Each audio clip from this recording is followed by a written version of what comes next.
اخ محمد. هل نتفق على انه مصر في كاس افريقيا هو ملك افريقيا وكلنا نعم. ضياف عنده، والاهلي ايضا ب20 لقب، 20 لقب الاهلي، اكثر من 20 لقب افريقي. نحن نتحدث عن اسياد القاره كرويا. تذهب وتناصر منتخبا اخر، تناصر المنتخب البنين على اخوك في الله والعرق والدين، هل يقبلها عقل هذه الاشياء؟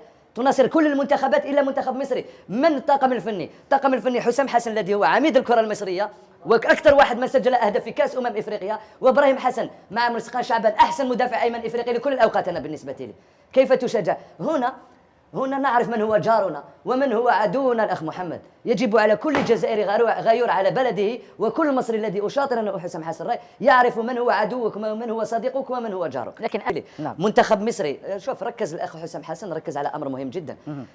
أنت تناصر غير كرة قدم. أنا بالنسبة لي لو تناصر منتخبا غير المنتخب المصري الذي قلت الآن بالفم المليان أنه السيادة إفريقية، أنت لا تناصر كرة القدم.